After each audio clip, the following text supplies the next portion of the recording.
Hello, and welcome to today's short film about books. I thought it would be fun to look at a few books that have inspired me over the years. And these are, I've tried to, because I've got quite a few books, I've tried to pick just five-ish that are more sort of perhaps instructional or inspirational. So rather than just books about general favourite artists or anything like that, these are ones which either have lots of information in that will help you improve your drawing, or perhaps you've just got such a wealth of different styles of drawing and things that you can't fail to be but inspired by them. So the first one we've got is this one called Draw. And this, I remember seeing when I was probably 10 or something. We used to go to a friend's, my dad's best friend's house, and he had a copy of this, and occasionally I'd ask if I could borrow it. And I'd never seen anything like it before, and it's quite a little bit dated now if you look at it, but it was made in 1977, but it's kind of a look at of why you might draw, and it's all about getting information across through drawings. So it's perhaps, I never read it when I was 10, and I've only read it recently in recent years when I found another copy of it. But what I did do is just pore over all these drawings. So they're all black and white, but they're kind of, information drawings. So there are plans, architectural plans, and 3D elevations and things, and there are step-by-step drawings, how to do things. There are all sorts of diagrams, things like that. And they were just, as a curious 10-year-old, they're just fascinating. You didn't have to read all this or the other stuff, but it is interesting. It's worth reading. But as a child, the pictures were enough, and also, just working out what was going on. A lot of these pictures are really complex, and you could just, you could study those flow diagrams, exploded diagrams of how things are put together. They're all things that, interested children, I think. How a frog works, what's inside a frog. And then a lot of these are quite cartoony, but in amongst them there are quite technical things. And there's some really amazing sketches, which I think must have been done by maybe Sid Mead or somebody like that when he worked at some of these companies. Sort of industrial design type drawings, which again, I liked technical drawing when I was at school, so again, these kind of fitted in with the sort of drawing that I liked. So look, there is a little bit of how-to stuff, sort of how to construct simple figures for your drawings. There's another, I love these car drawings. There's a small amount on drawing with constructing ellipses and how to draw a box and perspective, but not a huge amount. It's more about getting information across with drawings, I'd say. So there's your ellipses, and here are your cubes, breaking things down into boxes which to make them easier to draw. Sure. Some cartoony stuff, silhouette, negative shapes and things. So there's definitely a little bit of drawing instruction in it. But the main thing I got from it was just a wealth of different drawing styles and interesting things that just appealed to me. Exploded diagrams and technical things like spaceships and cars. They were just the sort of thing that I lapped up at that age. And a few years ago, I found that there was another book made by the same people. It's called Rapid Viz, and it does cover a lot of the same ground, but this one's more geared towards actual drawing instruction. So this last part is more like this whole book. But then earlier on, there's much more about the actual drawing process, like how to construct shadows, different types of shading, rendering, outlines, ellipses, using translating plans and elevations into 3D views, perspective drawing. So if you're looking for a bit more how-to stuff, then this is perhaps book 1B is perhaps more up your street, whereas I only knew about this one, so this was I just loved the wealth of different types of drawing in there. So yeah, that was probably the first drawing book that inspired me as a youngster. If you're a bit more advanced in your technical drawing and you've decided that you really like drawing things like cars and spaceships in a very technical way, then you really can't do any better than using Scott Robertson's books and videos. Scott Robertson. It's very detailed, quite technical. It does start off with the basics, with ellipses and boxes and perspective again, but quite quickly it will get into dividing things up and mirroring shapes, drawing quite complex curved shapes in perspective, so that eventually you can move on to drawing cars and spaceships and aeroplanes and anything else you want to draw in quite a technical way. They look like technical drawings, which they are, of course, but they're freehand, which was quite a revelation to me that you could do something as technical as this freehand without resorting to a drawing board. And it's perfect if you're thinking about going into prop design for films, or sort of spaceship design, that kind of thing, for environments and things. Then to have the skills of being able to construct your ideas in 3 dimensions, so that a model maker then can take your drawings and know exactly how they're supposed to look in 3D. That's a great skill to have. So yeah, like I say, it gets fairly technical, so it's definitely not for the complete novice, but there's a wealth of information in there. It's really, really good stuff. And book 2B is the second part of this, and this is the one that I'm still working my way through, which is, once you've constructed your lovely 3D drawings, how do you then make them look shiny or matte, or how do the reflections work on them? How do the shadows work? All of these things. There's a whole nother book's worth. And like I say, something I'm still studying and learning from. But yeah, there's a fairly stunning couple of books there that will keep you busy for a while.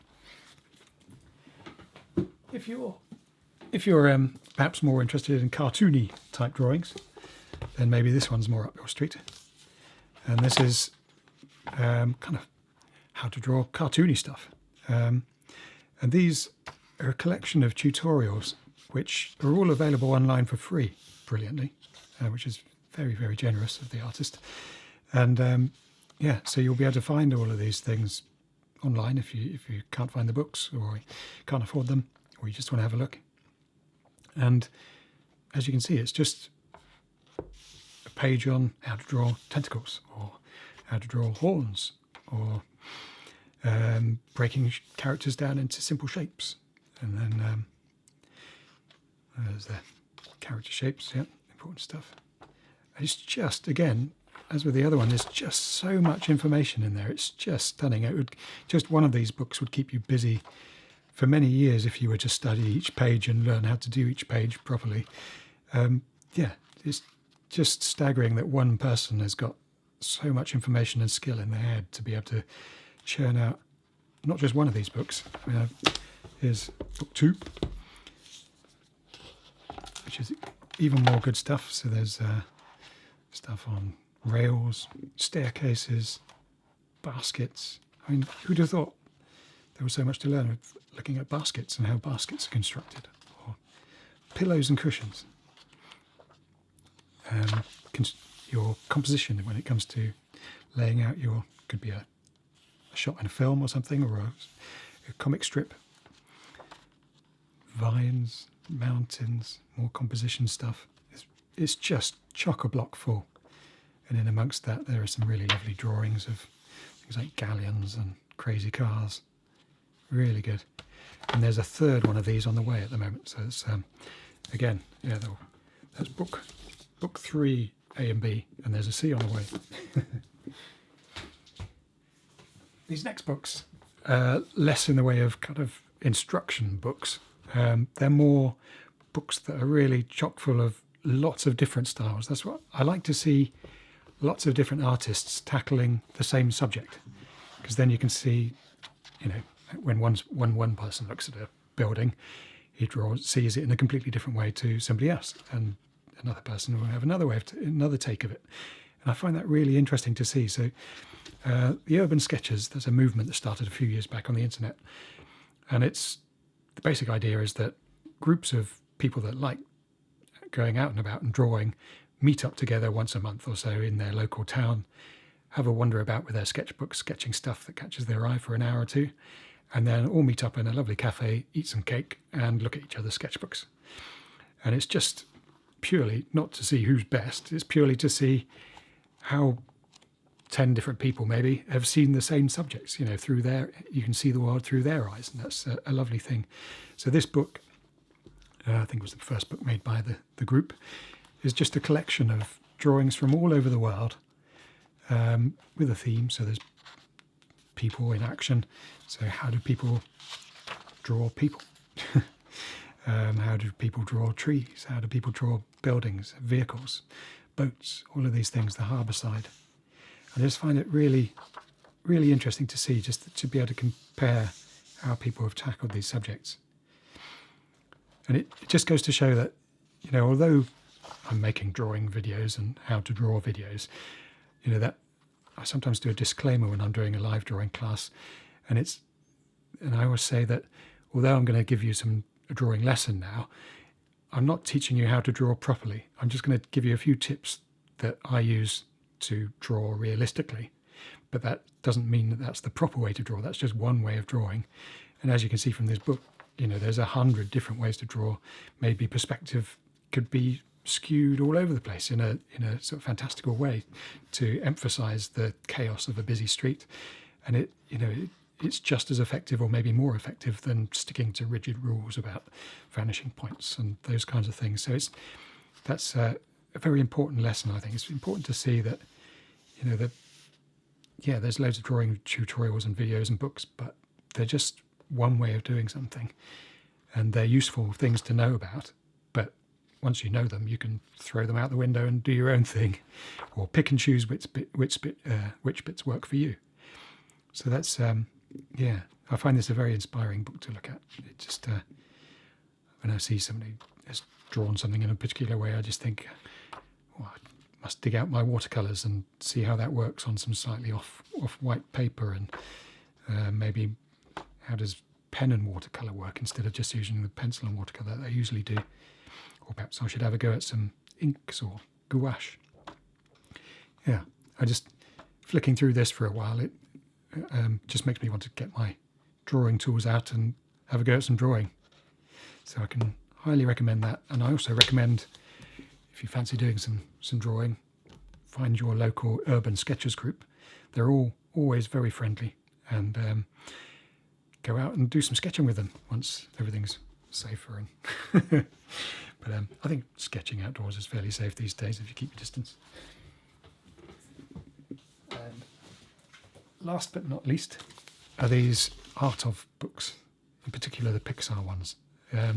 This really isn't an instructional book, but it's along the lines of the previous one. It's just a book that's so full of amazing art in hundreds of different styles that you can't fail but to be inspired by it. So these are the books made after a film has been finished. You know, an animated film might take 2 or 3 years to make, and the first couple of years are just time spent by all the different artists that they pull on board, trying to work out how this film should look. You know, how do the people look? How do the scenes look? What kind of lighting is it? What kind of world are we trying to create? So again, because they're just stepping into the unknown, they don't know where they want to go necessarily with the film. So they pull artists from all over the world with all sorts of different styles and all sorts of different tools that they use. Some work in pastels, some work like ink, some work digitally, and they all just pile out hundreds and thousands of drawings. And then, of course, at the end of that couple of years, you've got enough material to make these beautiful books.